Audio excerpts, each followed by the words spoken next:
Joseph Walker akan menjalani penerbangan bersejarah, tapi dia nggak menyadari hal itu. Dia tersenyum kepada pilot pendampingnya, menunjukkan tanda oke, dan menutup kokpit teman bajanya, yaitu pesawat roket tak bertenaga terbaru X-15.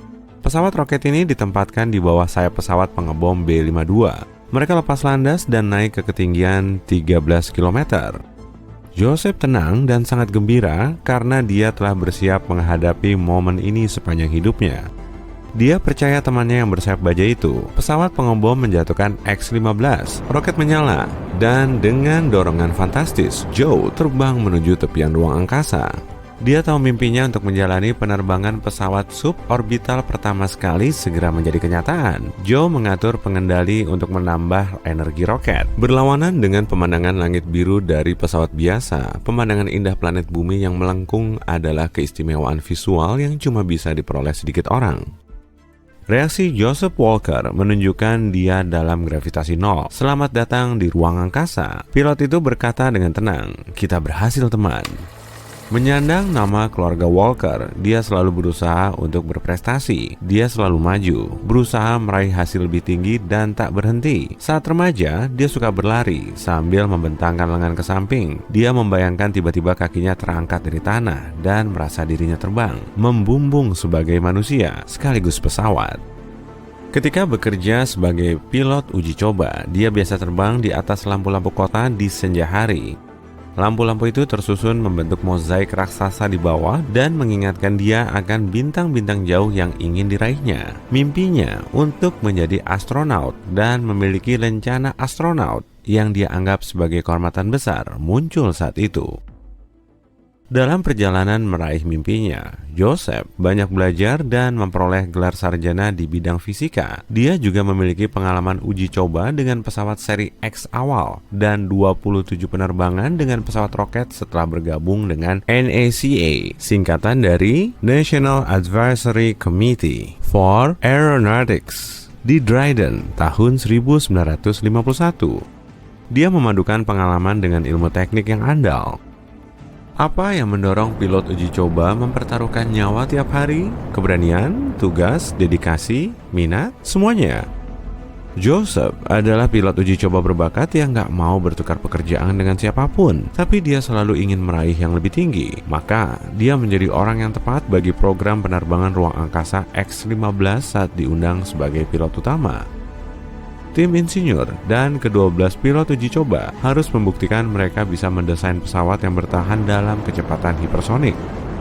Sebelumnya, cuma ada teori penerbangan hipersonik dan pengujian terowongan angin subskala. Itu sebabnya muncul banyak pertanyaan, seperti, bisakah mereka membuktikan? Bisakah mereka mendesain pesawat yang stabil dan bisa dikendalikan pada kecepatan hipersonik? Mungkinkah mereka membuat struktur yang mampu bertahan pada tingkat pemanasan tinggi terkait kecepatan hipersonik? Dan apakah pilot bisa bertahan dan berfungsi dalam lingkungan energi tinggi ini?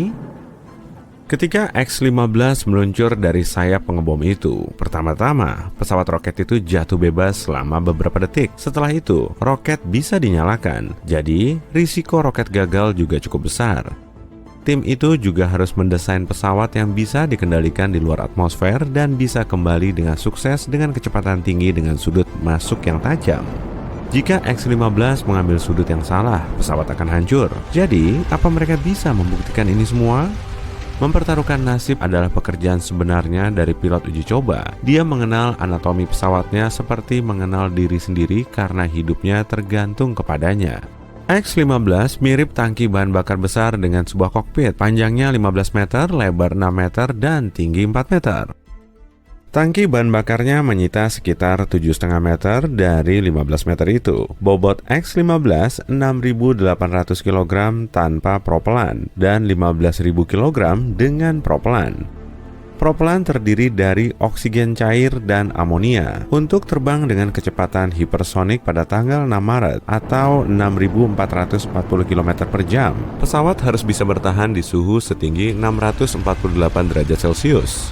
Karena itu, X-15 dibuat dari baja Inconel X, suatu alloy nikel baja keras berkekuatan tinggi. Cuma 3 pesawat yang dibuat. Sejauh ini, X-15 adalah pesawat tercepat yang ada waktu itu. X-15 bisa terbang 7 kali kecepatan suara, yaitu 7.274 km per jam. Joseph Walker bisa terbang ke tepi ruang angkasa dan mendarat lagi dalam 12 menit. Pesawat itu digerakkan oleh mesin roket berbahan bakar cair Reaction Motors XLR-99 yang memberikan daya dorong kuat sebesar 25.800 kg force atau kilogram gaya. Selama penerbangan X-15 pertama Walker, dia nggak sadar betapa besar kekuatan motor roketnya dan dia terempas ke kursi pilotnya sambil berteriak, "Oh wow!" Kursi lontar besar itu berbobot 122 kg. Kursi itu dilengkapi 2 sirip penyeimbang besar yang terbuka setelah pelontaran dan 2 tiang teleskopik besar yang memanjang untuk stabilitas kursi. Pesawat itu punya sayap konvensional, meskipun kecil, rentangnya cuma 7 meter dan luas sekitar 18 meter persegi. Ekor pesawat luar biasa, dengan 2 permukaan horizontal miring dan 2 permukaan vertikal. Permukaan ekor ini mirip bulu burung pada anak panah. Fungsinya sama untuk menjaga kestabilan pesawat dan menunjukkan arah yang benar. Permukaan ekor vertikal atas dan bawah sangat lapang dan tebal dibanding pesawat konvensional. Bentuknya seperti baji dalam irisan melintang di depan dan di luar, serta dasar tumpul di belakang. Ini memberikan stabilitas tambahan dan mencegah pesawat pindah tempat pada kecepatan sangat tinggi. Sensor aliran udara di moncong pesawat menentukan arah aliran udara dan tekanan benturan. Sensor ini disebut ball nose. Ball nose ini memakai penggerak servo untuk menyelaraskan dengan aliran udara yang memengaruhi moncong pesawat. Dari sini, para insinyur memperoleh sudut serang, kemiringan gelincir, dan tekanan benturan udara yang mengalir di atas pesawat. Ball nose didinginkan dengan nitrogen cair agar tidak meleleh dalam penerbangan berkecepatan tinggi.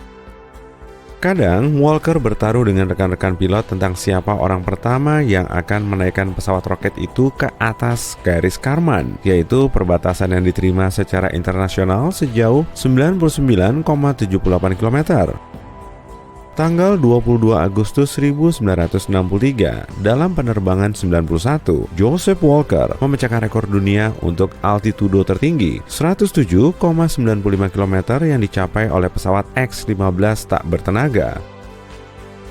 Pesawat X-15 dinaikkan ke tiang di sayap pesawat B-52. Katrol itu berlokasi di area servis, pengisian bahan bakar, dan penyambungan X-15. Lepas landas, X-15 adalah pesawat pertama yang memakai platform inersia dan komputer. Instrumen barometrik standar hampir tak berguna di X-15. Panel instrumen Joseph dilengkapi dengan itu, tapi cuma dipakai ketika mendarat karena nggak bisa berfungsi di altitudo tinggi atau di luar atmosfer. Sebagian besar penerbangan itu, Joseph memakai data inersia untuk mengendalikan dan memandu.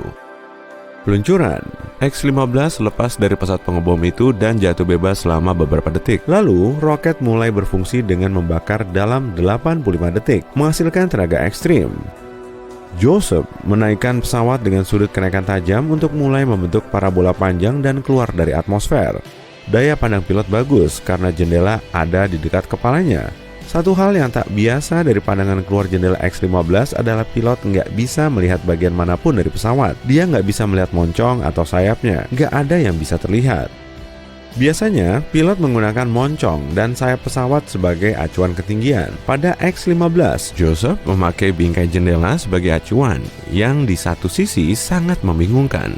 Tapi sisi baiknya, jendela itu cocok sekali untuk menikmati cakrawala indah, perbatasan antara bumi dengan ruang angkasa. Joseph berpikir betapa tenang keadaan di sini, nggak seperti tempat manapun. Misi tuntas. Joseph menyelesaikan parabola sempurna dan memasuki atmosfer bumi lagi dengan sukses. X-15 itu seperti burung tua tangguh yang meletup dan meletus ketika mengebut melebihi kecepatan ekstrim. Tapi semuanya bertahan dan membawa Joseph Walker pulang. Dia siap meluncur, mendarat dari ruang angkasa. Pesawat X-15 punya beberapa fitur canggih yang meningkatkan keselamatan pendaratan secara signifikan. Pesawat ini dilengkapi rem kecepatan yang sangat efektif. Yang penting dalam pesawat tak bertenaga guna mengatur energi dan memastikan pilot mendarat dengan selamat. Makin efektif remnya, makin presisi kendali kekuatannya dan makin akurat pendaratannya. Sulit dibayangkan. Tapi pilot mendaratkan X-15 cuma sekitar 11 menit 8 detik setelah peluncurannya, setelah menempuh jarak 543 km. Joseph Walker mencetak sejarah sebagai pilot uji coba sipil pertama yang 2 kali terbang ke ruang angkasa dengan pesawat roket. Dengan semua risiko program X-15, para pilot uji coba memaksimalkan keahlian dan kebugaran fisik mereka untuk mempelajari terobosan teknologi eksperimental. Kesuksesan program itu membantu pengembangan program ulang-alik dan membuka jalan bagi NASA untuk melanjutkan misi ke bulan puluhan tahun kemudian. Joseph Walker memperoleh banyak penghargaan. Lencana astronaut yang diidamkan baru diperoleh bertahun-tahun kemudian. Lunar Landing Research Vehicle yang dipakai untuk mengembangkan teknik dan operasional pendaratan di bulan diserahkan untuk dikemudikan oleh Joseph. Nama kawah bulan Walker yang terkenal itu merupakan penghormatan untuknya. Jujur aja, bandara bisa jadi sangat menjengkelkan, tapi hal yang paling menyebalkan mungkin adalah harus mengeluarkan laptop dari ranselmu dan menaruhnya di tempat terpisah saat melalui pemeriksaan keamanan. Tapi tentu saja, para petugas tidak akan membuat kita melakukan kegiatan ekstra itu jika tidak ada alasan yang kuat. Laptop itu sangat padat dan sinar X tidak bisa menembusnya. Jadi, sangat mudah untuk menyembunyikan sesuatu yang berbahaya di sana. Jika perangkat berada di luar dan berada di tempat yang terpisah, akan lebih mudah bagi pemindai untuk menangkap sesuatu yang berbahaya. Sebagian besar pesawat terbang berwarna putih. Apakah ada manfaatnya memilih warna yang khas ini? Tidak, cat putih tidak membuat suatu tempat terasa lebih cerah. Juga tidak menghemat biaya pengecatan. Inilah alasan sebenarnya dalam pemilihan warna putih: keamanan, efisiensi, dan kenyamanan. Pesawat terbang pertama berwarna metalik, kira-kira seperti warna logam. Tapi masalahnya logam rentan terhadap korosi. Jadi mengecatnya adalah cara terbaik untuk melindungi pesawat dari korosi. Warna putih disukai karena beberapa alasan. Pertama, pesawat terbang tinggi di atas awan dan banyak terkena sinar matahari. Putih adalah warna yang paling sedikit menyerap panas, dan pesawat berwarna putih tidak terlalu panas. Selain itu, sinar matahari juga membuat cat memudar. Pesawat yang berwarna-warni akan membuat catnya memudar dengan sangat cepat dan perlu dicat ulang.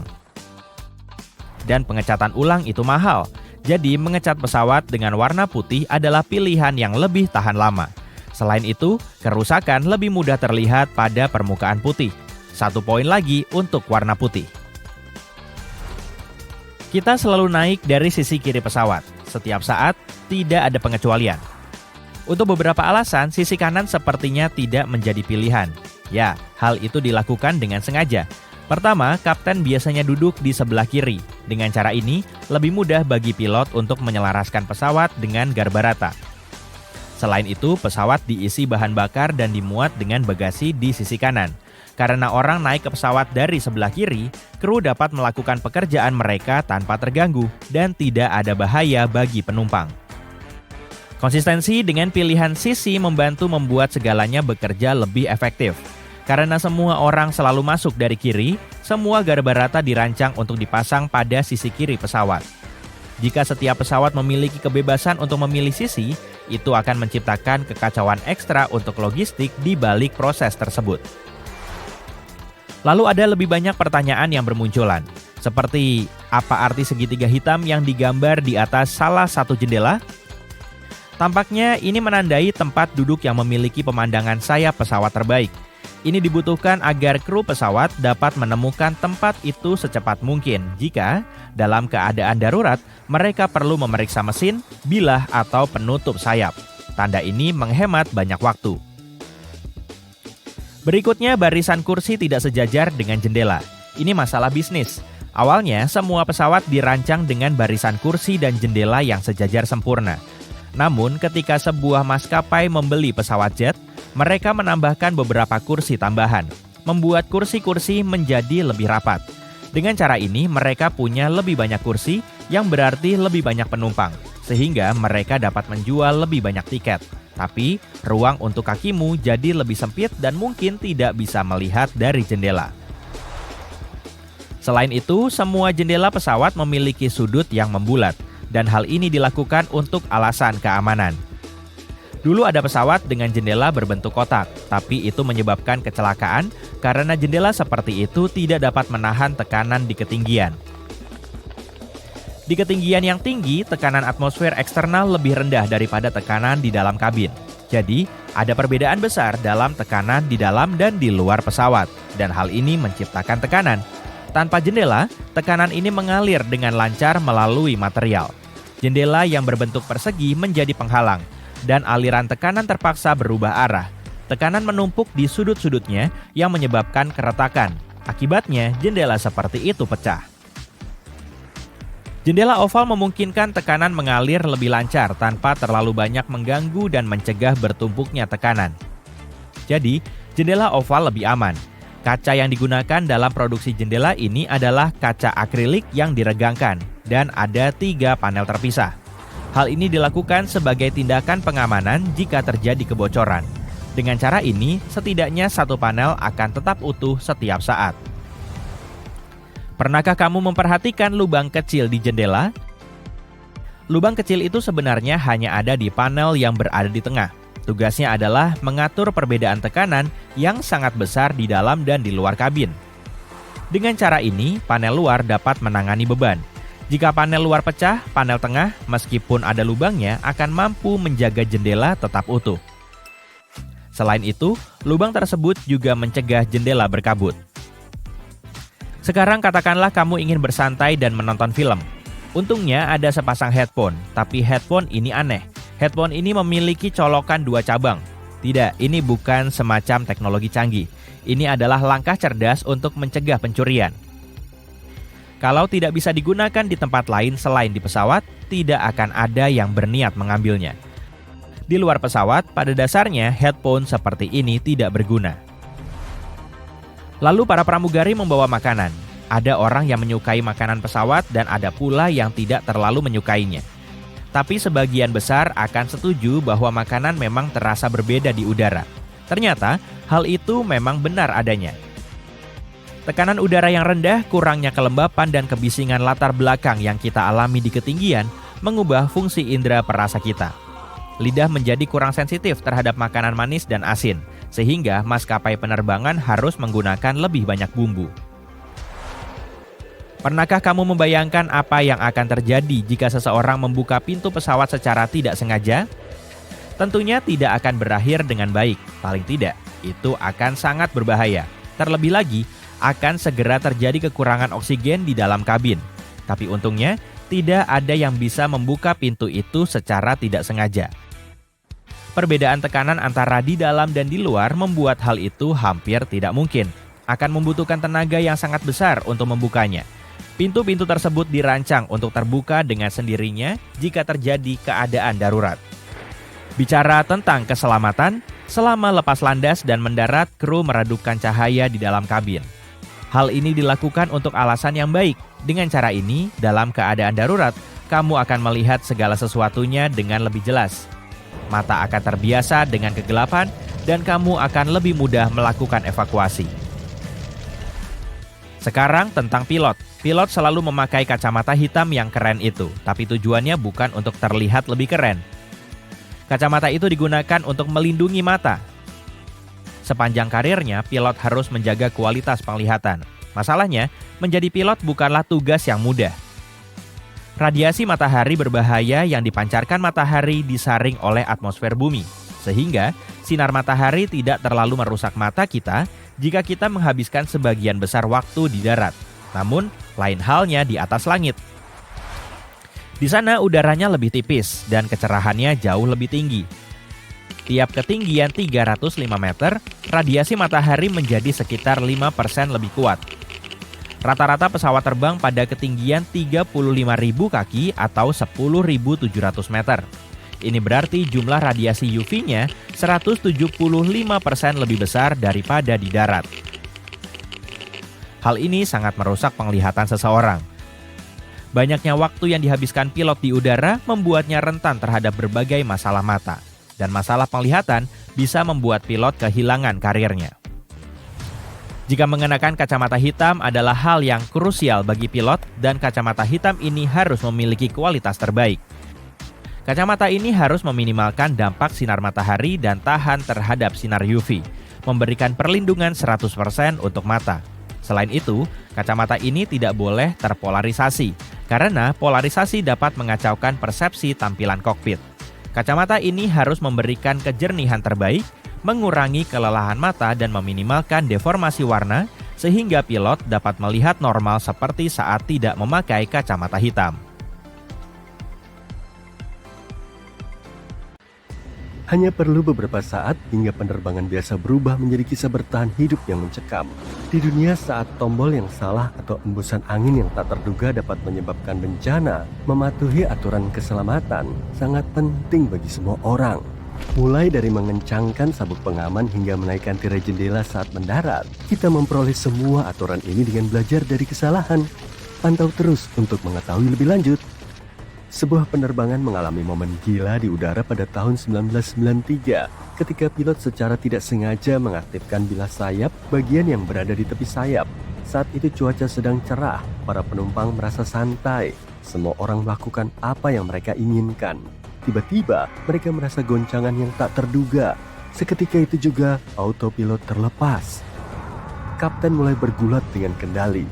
Pesawat menjadi miring, menukik dan berguling secara dramatis, mengakibatkan penurunan yang cepat setinggi sekitar 1.500 meter.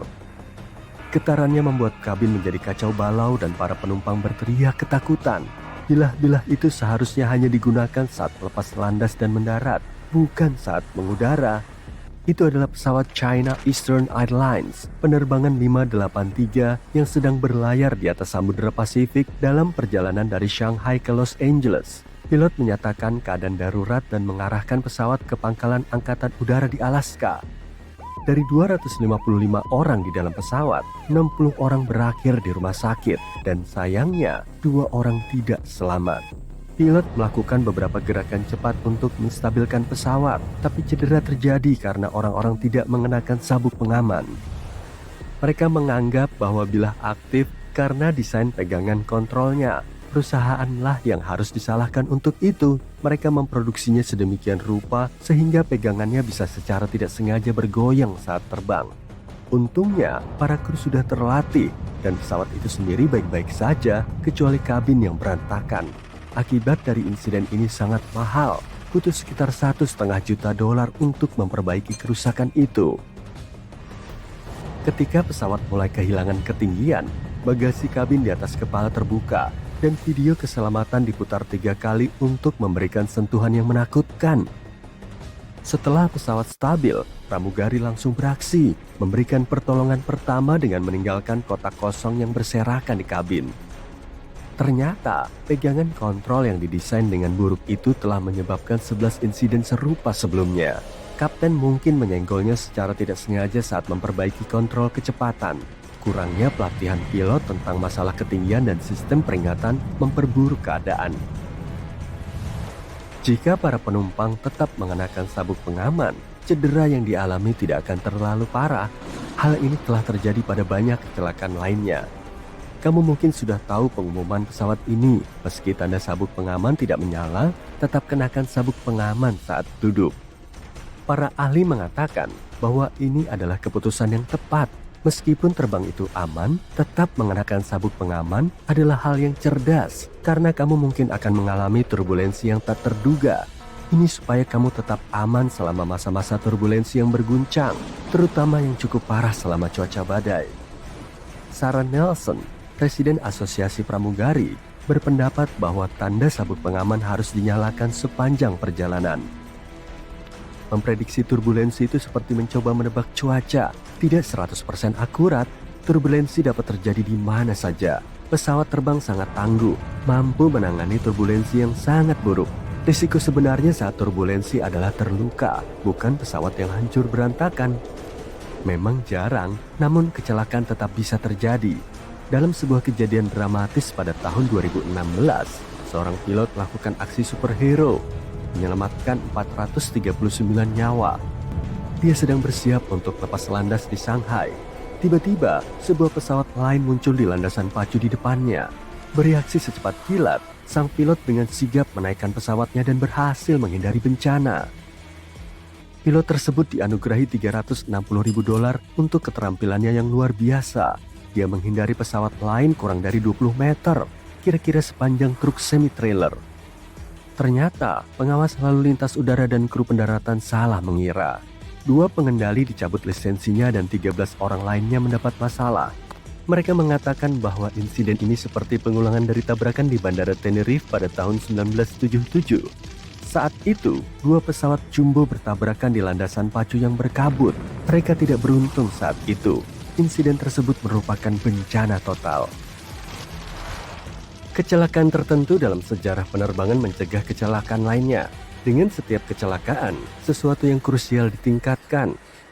Pada tahun 1956, 2 pesawat bertabrakan di atas Grand Canyon yang mengakibatkan hilangnya 128 nyawa di dalamnya.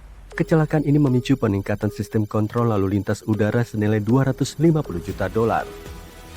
Badan Penerbangan Federal atau FAA juga dibentuk pada tahun 1958 untuk mengawasi keamanan udara.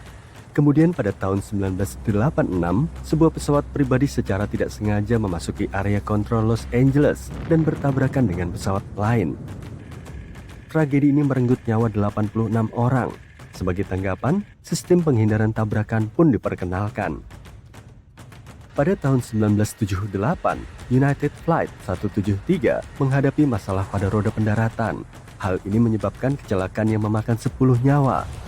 Insiden ini memicu transformasi dalam pelatihan kokpit. Dengan memperkenalkan manajemen sumber daya kokpit, metode manajemen ini bergeser dari pendekatan tradisional yang berpusat pada kapten menjadi menekankan kerjasama tim dan komunikasi di antara para kru. Peningkatan lainnya adalah tentang mencegah keadaan darurat dalam penerbangan.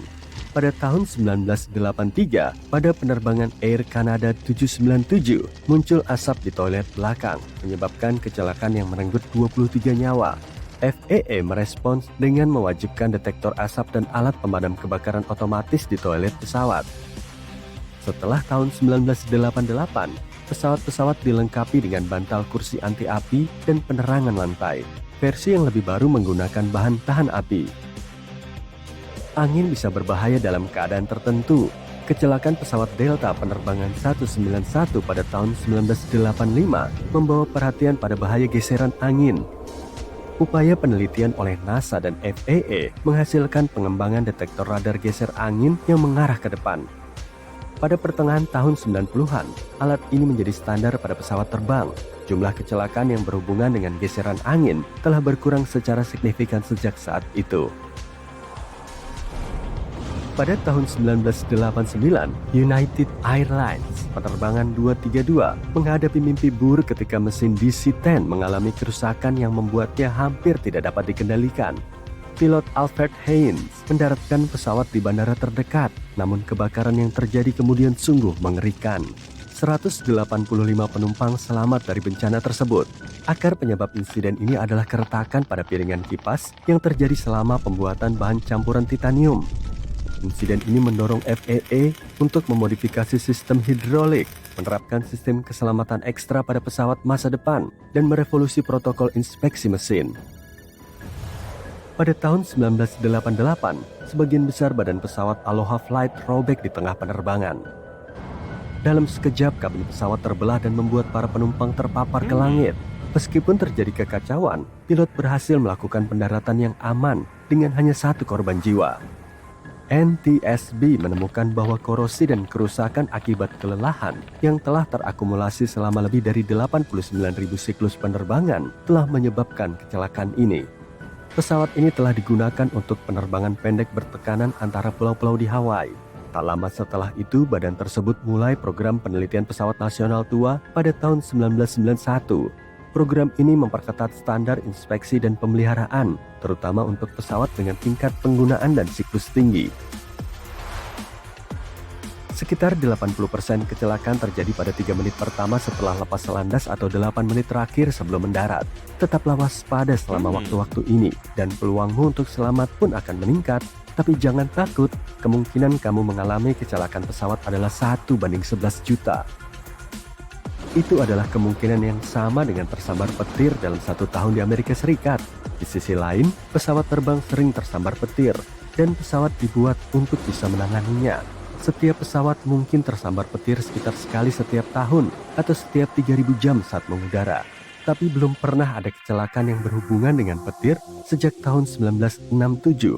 Para insinyur telah memastikan bahwa ketika sebuah pesawat tersambar petir, petir akan langsung melewatinya dan pergi tanpa merusak apapun di dalamnya. Mari kita pelajari mekanisme yang menarik tentang bagaimana pesawat tetap mengudara.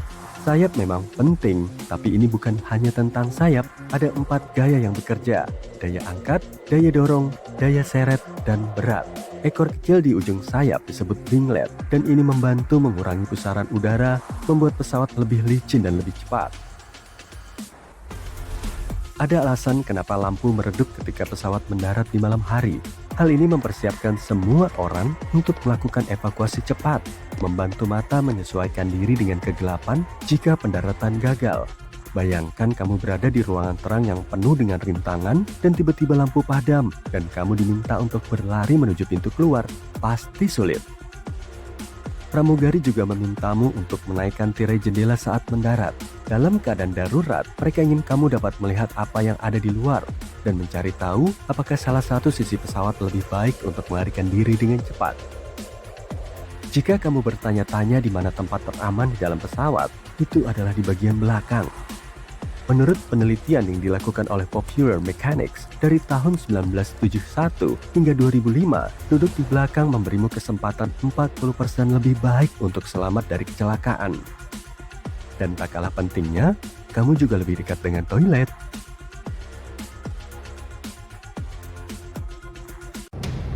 Sebuah pesawat tanpa tanda pengenal sedang mendekati pesisir Indonesia. Ini bukan waktu paling aman dan operator penerbangan paham. 2 jet tempur mengangkasa, hendak menembak jatuh pesawat tak dikenal itu. Semua ini nyaris berakhir dengan bencana saat jet tempur itu melihat satu detail aneh. 1 Desember 1941, Kapten pesawat Boeing 314 Robert Ford dan timnya sedang bersiap menghadapi salah satu penerbangan terlama dengan salah satu pesawat terbesar di dunia. Boeing 314 Clipper California adalah pesawat terbang laut berkapasitas besar. Pesawat ini tidak dilengkapi peralatan mendarat, jadi cuma bisa mendarat di air. Panjangnya 30,5 meter dan rentang sayapnya 45,7 meter. Ini lebih dari tinggi bangunan bertingkat 6. Dan di atas pesawat ini ada restoran, area istirahat, dan bahkan kamar dengan ranjangnya. Meskipun ukurannya besar, Clipper California bisa tetap mengudara selama lebih dari 18 jam. Kapten Ford tidak curiga dengan apa yang akan dihadapinya. Dia memasuki pesawat. Penerbangan berangkat dari San Francisco ke Auckland, Selandia Baru. Perhentian pertama adalah Los Angeles. Sejauh ini aman. Perhentian berikutnya adalah Pearl Harbor. Penerbangan berjalan baik. 7 Desember 1941. Sudah 3 hari sejak pesawat ini meninggalkan Pearl Harbor. Langkah terakhir perjalanan ini tinggal penerbangan ke Selandia Baru. Saat itu, Kapten Ford menerima perintah untuk mengembalikan pesawat ke pangkalan sekutu terdekat. Jalur balik ditutup, jadi pesawat lanjut terbang ke Auckland. Clipper mendarat dengan selamat di Bandara Auckland dan menerima perintah yang sepertinya mustahil. Robert Ford dan timnya harus mengecat semua tanda registrasi dan pengenal di pesawat dan mengirimkannya ke LaGuardia, New York, lalu terbang melintasi dunia. Ini adalah rute sejauh 37.000 km yang belum dipetakan. Sepanjang sejarah penerbangan saat itu, belum ada yang pernah menempuh jarak sejauh itu. Tim tidak memiliki peta atau peralatan navigasi modern. Mereka tidak mengenal negeri yang akan mereka lintasi. Mereka tidak tahu siapa yang mungkin ditemui dalam perjalanan dan di bandara mana mereka akan mendarat. Mereka harus merawat dan memperbaiki pesawat, mengekstrasi bahan bakar, dan merencanakan rute sendiri. Di saat yang sama, mereka hampir tidak punya uang. Setelah mendapat perintah itu, tim langsung pergi ke perpustakaan Auckland. Mereka mempelajari semua atlas dan peta untuk merencanakan penerbangan terperinci. Pertama, mereka harus pergi ke Australia, lalu terbang ke Afrika di sepanjang pesisir Asia. Kemudian, mereka harus pergi ke Amerika Serikat. Kru mengecat semua tanda pada pesawat dan bersiap-siap untuk lepas landas. Untunglah sebelum dimulai, seorang bankir mengetahui situasi mereka dan memberi mereka uang $500 atau senilai 7 juta rupiah. Pesawat itu lepas landas. Tim tidak sadar bahwa mereka lupa mengecat gambar bendera Amerika. Dalam beberapa hari lagi, hal ini justru akan menyelamatkan mereka. Sebelum ke Australia, mereka terbang ke Kaledonia Baru guna mengevakuasi sekelompok orang dari sana menuju ke Australia. Operasi itu berhasil. Di Australia, tim harus mengisi ulang bahan bakar pesawat. Mereka tidak menemukan alat angkut khusus bagi Clipper di bandara itu, maka kru itu sendiri yang mengangkut 800 kaleng bensin. Dan disinilah detail pentingnya. Boeing 314 tidak menggunakan bahan bakar konvensional, melainkan harus diisi dengan bensin aviasi beroktan tinggi. Pagi-pagi benar, pesawat Clipper lepas landas dan menuju Indonesia. Penerbangan berjalan lancar, mereka sedang mendekati bandara. Sementara kapten pangkalan tempat Clipper seharusnya mendarat melihat sebuah pesawat tak dikenal. Dia tidak tahu siapa yang menerbangkan dan dari mana asalnya. Tak ada yang memberinya peringatan tentang hal ini. Mungkin ini pesawat musuh. 2 jet tempur mengudara. Mereka mendekati Clipper dan tidak melihat tanda pengenal apapun di badan pesawat itu. Kedua pilot itu sudah akan menyerang, tapi pada saat itu mereka melihat gambar bendera Amerika. Kalau Robert Ford tidak lupa mengecatnya, semuanya akan berakhir buruk bagi dia dan krunya. Kedua jet tempur itu mengizinkan pendaratan. Clipper mendarat di air. Sebuah perahu berlayar ke arahnya untuk menjumpai kru pesawat, tapi berhenti. Ternyata pesawat mendarat di area yang dipenuhi ranjau laut, hingga perahu itu tidak berani berlayar ke sana. Clipper mendekati pelabuhan dan dengan ajaib bisa menghindari ranjau. Robert Ford dan krunya akhirnya dijumpai. Mereka beristirahat dan berangkat dengan cepat, tapi kemudian sebuah masalah besar muncul. Pesawat kehabisan bahan bakar, dan di pangkalan angkatan laut itu cuma ada bahan bakar mobil biasa. Tak ada yang tahu apakah mesin pesawat bisa cocok dengan bahan bakar itu. Bensin mungkin terbakar atau berhenti bekerja, tapi tak ada pilihan. Mereka mengisi tangki dengan bahan bakar biasa. Kapten memutuskan untuk lepas landas dengan sisa bahan bakar aviasi, dan selama penerbangan, mereka akan beralih memakai bensin biasa. Saat itu terjadi, mesin pesawat mulai meletup dan berderak. Tapi sesaat kemudian, mesin menjadi tenang. Penerbangan berlanjut.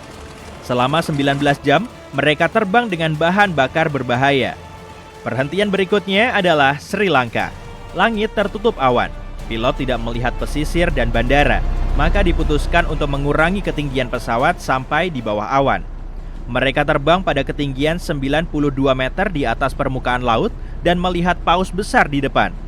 Pesawat terbang mendekat dan ternyata itu bukan paus. Itu kapal musuh. Clipper mulai menambah ketinggian untuk bersembunyi lagi di balik awan. Akhirnya mereka dikitari oleh selubung putih. Letusan dan ledakan terdengar di belakang dan bawah pesawat. Pesawat Clipper terbang dengan visibilitas 0 selama 60 menit. Akhirnya, awan menipis dan mereka melihat pelabuhan Sri Lanka. Tim berhenti sejenak dan melanjutkan perjalanan. Begitu pesawat lepas landas, salah satu mesin meledak. Untungnya, mereka belum jauh dari pelabuhan, jadi mereka berhasil mendaratkan pesawat itu di air dan memperbaiki mesin. Clipper melanjutkan misinya. Sekarang, tim Robert Ford terbang di atas daratan.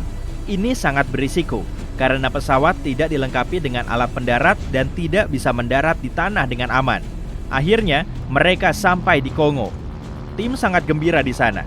Mereka memulihkan kekuatan, beristirahat, dan yang paling penting, memperoleh bahan bakar aviasi beroktan tinggi. Semua berjalan baik, tapi ada cobaan lain di depan.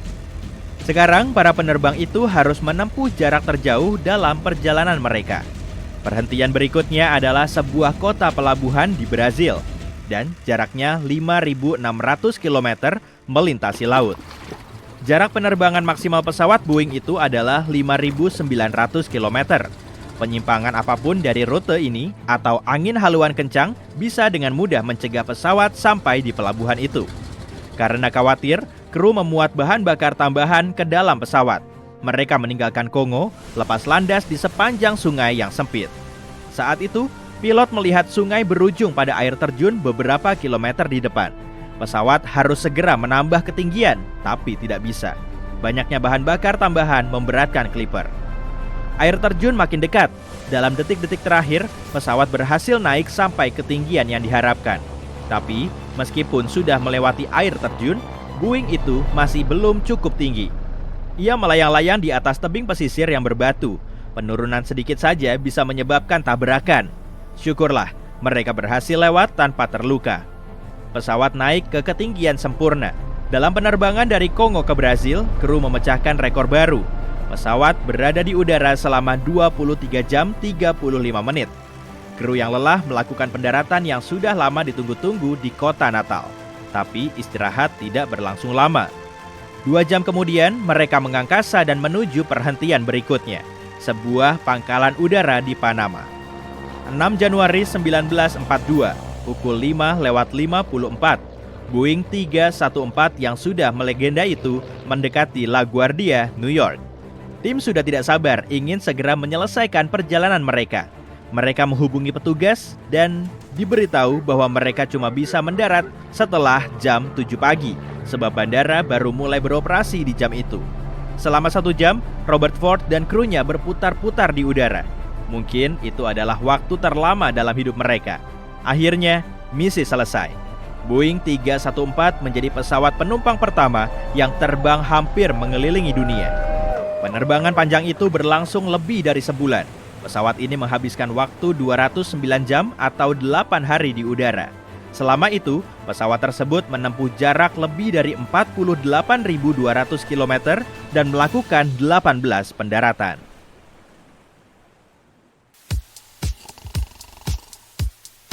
Pernahkah kamu menonton film Hollywood penuh aksi di mana sebuah pesawat berlubang di bagian sisinya dan semua orang mulai panik? Barang-barang mulai berterbangan kemana-mana dan orang-orang nyaris tidak bisa bertahan di tempat duduk mereka.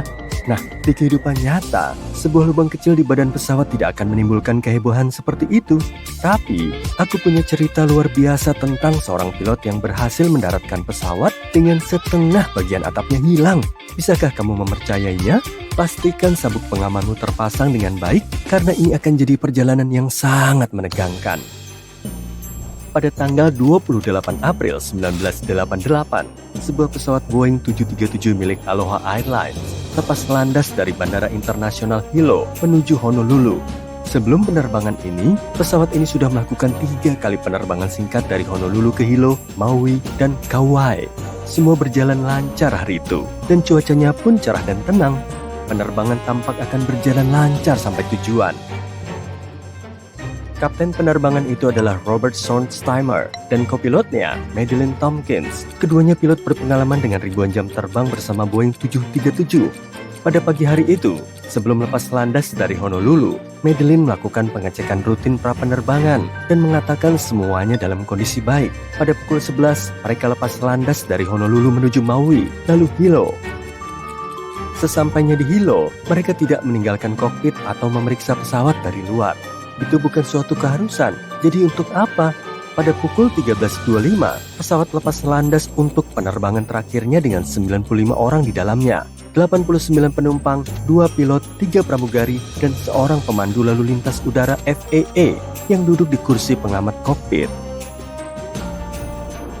Pesawat lepas landas seperti biasa dan mencapai ketinggian jelajah 24.000 kaki tanpa ada masalah. Tapi kemudian, 42 km dari Kahului, segalanya berubah kacau. Para pilot mendengar suara desisan keras yang diikuti retakan. Kemudian hembusan angin yang begitu kencang hingga memekakkan telinga. Rupanya, sebagian kecil atap di sisi kiri terlepas, menyebabkan pesawat mengalami dekompresi hebat. Lebih parahnya lagi, dekompresi menyebabkan reaksi berantai yang membuat sebagian besar atap pesawat terlepas sepenuhnya. Bagian yang terlepas itu sepanjang 5,6 meter dan merupakan bagian dari membran yang menutupi pesawat dari kokpit hingga ke area sayap depan. Para pilot tidak tahu apa yang sebenarnya terjadi saat hal nahas itu menimpa. Kopilot yang memegang kendali pesawat pada saat itu tiba-tiba merasakan kepalanya tersentak ke belakang dan melihat banyak insulasi abu-abu dan puing-puing berterbangan di sekitar kokpit seperti tornado. Sementara itu, sang kapten memeriksa sekelilingnya dan terkejut mendapati pintu kokpit sudah tidak ada dan alih-alih plafon ruang first class, ia malah menatap langsung ke langit. Pesawat mulai miring ke kanan dan kiri, membuatnya sulit dikendalikan. Awak di dalam kokpit segera mengenakan masker oksigen dan kapten mengambil alih kendali pesawat. Dia kemudian memulai pendaratan darurat menuju bandara terdekat di Pulau Maui. Untungnya, semua penumpang masih terduduk dan sebagian besar mengenakan sabuk pengaman karena tanda sabuk pengaman masih menyala. Sayangnya, ketiga pramugari tidak sempat menyelamatkan diri. Salah satu dari mereka berada di dekat lubang dan tertarik keluar dari pesawat. 2 lainnya terlempar ke lantai dan salah satunya terbentur dengan keras di bagian kepala hingga tak sadarkan diri. Pramugari ketiga berusaha membantu para penumpang dan membuat mereka tetap tenang. Pada saat bersamaan, para pilot berusaha keras memberitahu pemandu lalu lintas udara bahwa mereka dalam masalah. Tapi di antara mereka sendiri pun terjadi masalah komunikasi karena suara yang bising dan memakai masker oksigen. Mereka harus menggunakan isyarat tangan untuk memahami satu sama lain. Selain itu, mereka tidak yakin apakah pesan mereka didengar oleh pemandu lalu lintas udara. Kontrol pesawat tidak merespons dengan baik, yang membuat tugas kapten untuk menerbangkan pesawat menjadi lebih sulit. Kopilot berusaha sebaik mungkin untuk membantu kapten dan berkomunikasi dengan menara pengawas. Setelah pesawat turun di ketinggian 14.000 kaki, barulah menara pengawas menerima sinyal mara bahaya dan segera menyiapkan pendaratan darurat. Meski begitu, menara pengawas tidak siap menghadapi situasi seperti ini. Bahkan, petugas harus menelepon 911 seperti yang biasa dilakukan orang-orang dalam keadaan darurat. Permasalahannya adalah menara pengawas tidak memahami gawatnya situasi saat itu dan tidak menyadari bahwa para penumpang dan awak pesawat membutuhkan bantuan medis. Hal ini dikarenakan awak pesawat hanya melaporkan dekompresi cepat dan tidak menjelaskan seluruh situasi secara rinci. Pesawat dalam kondisi rusak parah, tapi sang kapten melakukan segala cara untuk mendaratkan pesawat dengan aman. Saat pesawat turun menuju bandara, kapten memerintahkan kopilot untuk menurunkan roda pendaratan, tapi lampu indikator tidak menyala. Mesin kiri pesawat juga mengalami masalah dan gagal berfungsi saat mendekati landasan pacu. Meski begitu, kapten menggunakan daya dorong terbalik dari mesin yang berfungsi untuk coba mendaratkan pesawat. Itu adalah misi yang sulit dan berbahaya, tapi mereka berhasil mendaratkan pesawat dengan selamat di landasan pacu. Para penumpang dan awak kemudian dievakuasi dari pesawat. Merupakan sebuah keajaiban bahwa semuanya selamat. Meski 65 orang menderita luka-luka, mereka terkena serpihan dan puing-puing pesawat yang berterbangan. Sayangnya, staf bandara tidak menyadari parahnya situasi dan tidak punya cukup sarana untuk memberi pertolongan medis kepada para penumpang yang terluka. Ambulans pertama tiba 7 menit setelah pesawat mendarat, yang mana bukan skenario yang ideal. Selain itu, hanya ada 2 ambulans di seluruh pulau, sehingga tidak mampu mengakomodasi semua korban luka. Alhasil, mobil wisata digunakan untuk mengangkut para penumpang ke rumah sakit. Untungnya, 2 orang sopir yang merupakan mantan para medis segera memberi pertolongan pertama pada korban yang terluka di landasan pacu. Sementara itu, mekanik dan staf bandara mengantar para penumpang ke rumah sakit yang berjarak 4,8 km. Terlepas dari situasi yang kacau dan menegangkan, hanya 8 orang yang terluka parah dan mereka semua berhasil pulih. Meski begitu, kondisi pesawat sangat parah dan tidak heran pesawat tidak mampu mengatasi tekanan akibat dekompresi. Meskipun usianya tidak jadi masalah, pesawat ini sudah banyak melakukan lepas landas dan pendaratan yang mengakibatkan kerusakan pada strukturnya. Angin laut dan kondisi lembab di wilayah penerbangannya memperparah kerusakan. Pesawat dirancang untuk melakukan sejumlah siklus penerbangan, dan pesawat ini sudah jauh melampaui jumlah tersebut. Mayoritas rutenya adalah penerbangan domestik singkat, yang berarti pesawat ini lepas landas dan mendarat lebih sering dibanding kapasitasnya. Inilah yang akhirnya menyebabkan atapnya lepas selama penerbangan. Kondisi pesawat yang parah membuatnya tidak bisa diperbaiki dan harus dibongkar di bandara. Menariknya, dalam sebuah wawancara setelah kecelakaan itu, seorang penumpang mengatakan dia melihat retakan di badan pesawat saat memasukinya. Dia tidak memberitahu kru pesawat karena menganggapnya tidak penting, jadi mereka tidak tahu dan mengeceknya. Penting untuk diingat bahwa jenis kecelakaan seperti ini sangat jarang terjadi saat ini. Maskapai penerbangan dan bandara besar mengambil banyak langkah untuk memastikan keamanan. Menurut Universitas Harvard, kemungkinan mengalami kecelakaan pesawat adalah sekitar 1 dari 1,2 juta. Itu persentase yang sangat kecil, dan bagiku itu sangat menenangkan. Dan bahkan jika sesuatu terjadi, seperti atap pesawat yang lepas, cukup melegakan untuk tahu bahwa para pilot sudah terlatih menghadapi keadaan darurat dan bisa mendaratkan pesawat dengan aman.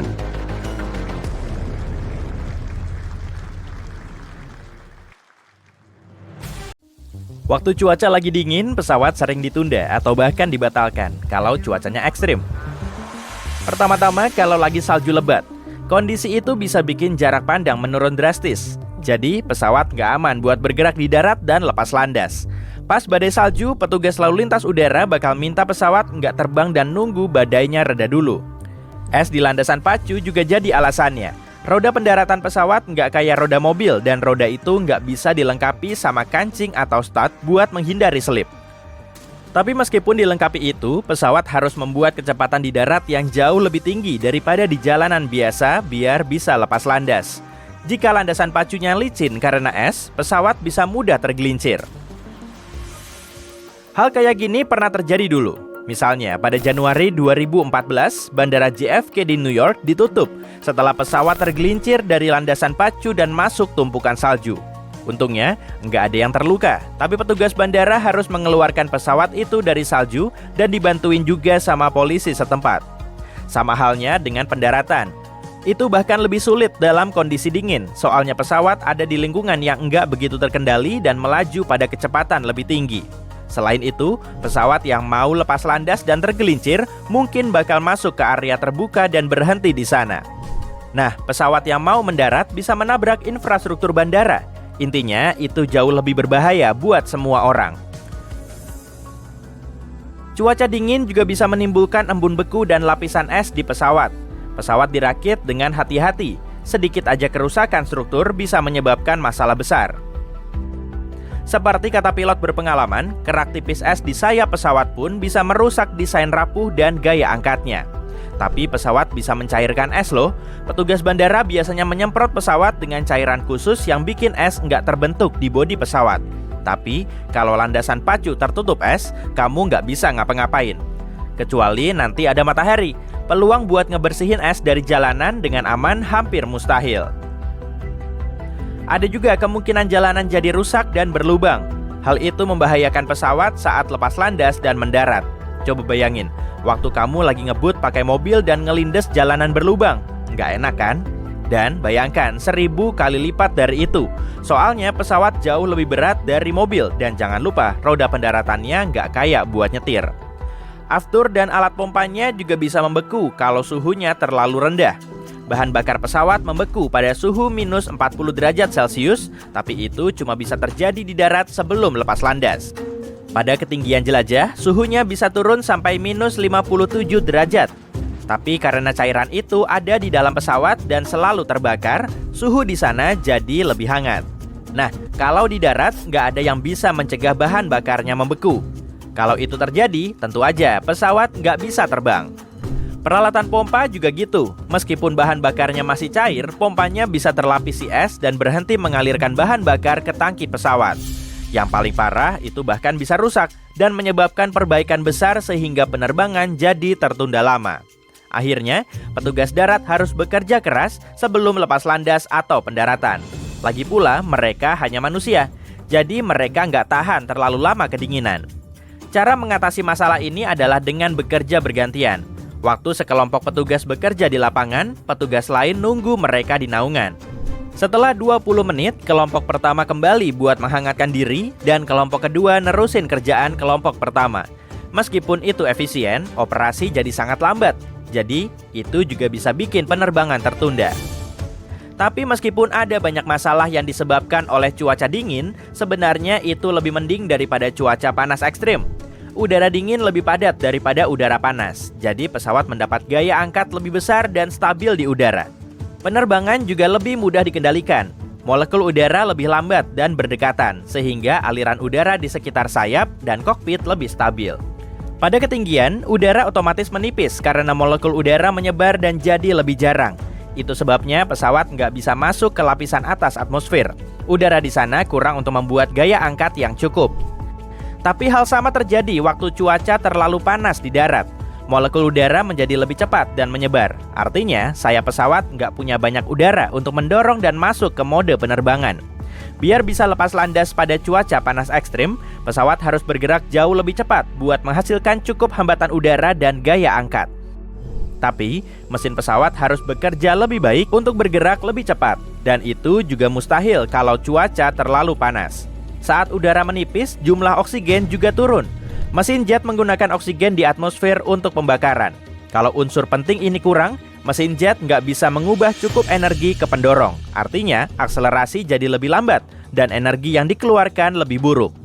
Masalahnya, pesawat harus punya jarak landasan pacu yang lebih panjang buat menghasilkan kecepatan dan gaya angkat biar bisa lepas landas. Tapi nggak bisa, soalnya mesin nggak bekerja maksimal. Ini biasanya nggak bikin masalah, tapi hanya pada titik tertentu. Saat suhu di darat mencapai 49 derajat Celcius, beberapa penerbangan bisa dibatalkan karena bisa bahaya buat lepas landas. Ada pesawat yang lebih tahan panas dan kuat, tapi itu juga tergantung sama panasnya. Beberapa pesawat bahkan bisa mengurangi beban dengan menyingkirkan sebagian bahan bakar, kargo, atau bahkan penumpang saat terlalu panas. Beban lebih ringan bikin akselerasi lebih baik sebelum lepas landas dan itu membantu menghindari pembatalan. Tapi itu juga berarti pesawat nggak berfungsi maksimal. Rata-rata ketinggian jelajah pesawat sekitar 10.700 meter. Secara teknis, pesawat nggak perlu terlalu tinggi, tapi ketinggian itu memberi kecepatan dan efisiensi terbaik. Udara lebih tipis pada ketinggian lebih tinggi. Artinya, hambatan angin lebih sedikit, tapi gaya angkat berkurang.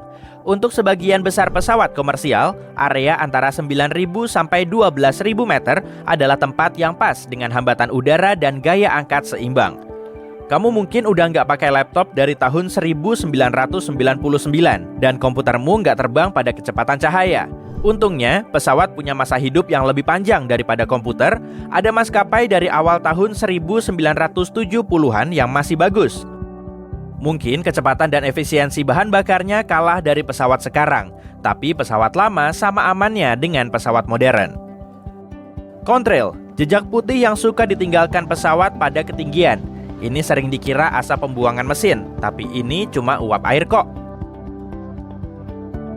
Saat penerbangan, kelembapan di udara terkumpul di mesin sebelum dikeluarkan dengan asap pembuangan. Udara basah yang panas dari mesin bercampur dengan udara kering yang dingin di ketinggian menghasilkan garis panjang tipis berbentuk uap. Kelembapan menentukan kapan contrail terbentuk dan berapa lama terlihat. Kamu pernah lihat angka di ujung landasan pacu nggak? Itu sebenarnya buat ngasih tahu pilot pesawat mereka menghadap kemana. Misalnya, angka 36 artinya putar 360 derajat atau ke utara. Selain angka, ada huruf R dan L yang nunjukin landasan pacu terdekat ada di kanan atau kiri. Lampu di ujung sayap pesawat disebut lampu posisi atau navigasi, dan ini digunakan waktu jarak pandang mulai berkurang. Lampu ini membantu pesawat melihat satu sama lain dalam gelap dan bisa ngasih tahu pilot ke arah mana pesawat itu pergi. Lampu merah menandai ujung sayap kiri, lampu hijau di kanan. Lampu ketiga berwarna putih dan letaknya di ekor atau dekat ekor. Kamu mungkin heran kenapa si awak kabin peduli jendela kamu ditutup atau dibuka. Alasan utamanya adalah biar mata penumpang bisa terbiasa sama cahaya di luar. Seringnya ini cuma biar penumpang cepat naik dan turun. Tapi dalam keadaan darurat, mereka nggak mau penumpang ngucek-ngucek mata dulu sebelum dievakuasi dari pesawat.